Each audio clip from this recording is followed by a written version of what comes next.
10,000 கோடி கடன் வாங்கினவங்க கூட சந்தோஷமா வெளிநாட்டுல வாழ்ந்துடுறாங்க கடனை கட்டாம. ஆனா 10,000 ரூபாய் கடன் வாங்கிட்டு அந்த கடனை யாரா வீட்டு வாசல்ல வந்து கேட்டாங்கன்னா அவமானம் தாங்காம தற்கொலை பண்ணிக்கிறாங்க. கிட்டத்தட்ட 1968 விவசாயிகள் தமிழ்நாட்டுல தற்கொலை பண்ணிருக்காங்க. அப்படின்னா ஒரு நாளைக்கு 2 பேர், ஒரு நாளைக்கு 2 விவசாயிங்க தற்கொலை பண்ணிருக்காங்கன்றத இந்த புள்ளி விவரம் சொல்லுது. அவங்களெல்லாம் நம்ம காப்பாத்தி ஆகணும். விவசாய கூட்டுறவு கடனை தள்ளுபடி கொஞ்சம் செய்வதாக அறிவித்திருக்கிறார்கள். நம்ம விவசாயிங்க எங்க இருக்காங்க தெரியுங்களா? 100 அடி ஆழத்து பள்ளத்துல இருக்கிறாங்க. 100 அடி ஆழ பள்ளம் கடன் சுமையில. ஆனா நம்முடைய தமிழக அரசாங்கம் இன்னைக்கு அவங்க 50 அடி ஆழ கயிறு தான் கொடுத்திருக்கீங்க. எப்படி வெளியில வருவாங்க? 50 அடி கயிறு அவன் 100 அடி ஆழ பள்ளத்து இருக்கிறாங்க. அந்த விவசாயிங்க எப்படி வெளில வருவாங்க? முழுமையாக கடனை தள்ளுபடி செய்தாதானே அவங்க அந்த கடன் பிரச்சனை வெளியில வந்து அவங்க அடுத்த வேலையை பார்க்க முடியும். வேளாண் குடிமக்களுடைய உழைப்பை நாம பார்க்க வேண்டும். வெயில்ல யாருமே வெளியில போக மாட்டாங்க. ஆனா வேளாண் குடிமக்கள் மட்டும் வெயிலே வேலை செய்வாங்க. கடின உழைப்ப அந்த வெயில்ல தான் அவங்க கொடுப்பாங்க. அந்த கொள்முதல் நிலையங்கள், நேரடி கொள்முதல் நிலையங்களுக்கு மூட்டை மூட்டையா அரிசி எடுத்துட்டு போவாங்க. ஆனா ஒரு கொள்முதல் நிலையங்கள்லயும் ஒரு நாளைக்கு இவ்வளவுதான் அரிசி எடுத்துக்க முடியும், இவ்வளவுதான் மூட்டை எடுத்துக்கொள்ள முடியும் என்ற அளவுகோல் இருக்கும்.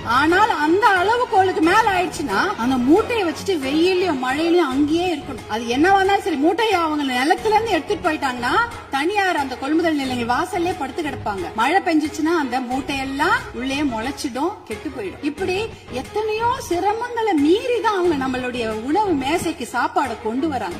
மாண்புமிகு பேரவைத் தலைவர்கள், உங்கள் வாயிலாக முதலமைச்சரை நாங்க கேட்டுக்கொள்வதுதான், உங்களுடைய அதிகாரிகள் சொல்லுவாங்க, இதோ நிதி சுமை, கடன் சுமை, கூடுதல் செலவினம் அப்படிலாம் சொல்லுவாங்க. ஆனா அதையெல்லாம் நீங்க அதையெல்லாம் ஒரு புறம் ஒதுக்கி வைத்து விட்டு அவர்களுக்கு முழு கடன் தள்ளுபடி செய்யணும். ஏற்கனவே 2000 கோடியா 6000 கோடியா உயர்த்திட்டீங்க. இன்னும் ஒரு 18,000 கோடியா அந்த கடன் தள்ளுபடி, கூட்டுறவு கடன்களை மட்டும் தள்ளுபடி செய்யுங்க. ஏன்னா ஏற்கனவே அவங்க 1 வருஷத்தை தான் தள்ளுபடி செய்திருக்கீங்க. அதற்கு முன்னால ஒரு 2 வருஷம் கடன் அவங்க வாங்கி வச்சிருக்காங்க. அந்த கடனையும் முழுமையாக தள்ளுபடி செய்தீர்கள் என்றால் அவங்க கண்டிப்பாக எத்தனையோ கடுமையாக உழைக்க தயாராக இருக்கிறார்கள். அவங்களுக்கு அந்த ஒரு ரெஸ்பெக்ட் நம்ம கொடுக்கணும், அவங்களுக்கு அந்த நிவாரணத்தை நாம் தர வேண்டும் என்று உங்களை எல்லாம் நாங்க அன்போடு கேட்டுக்கொள்கின்றேன்.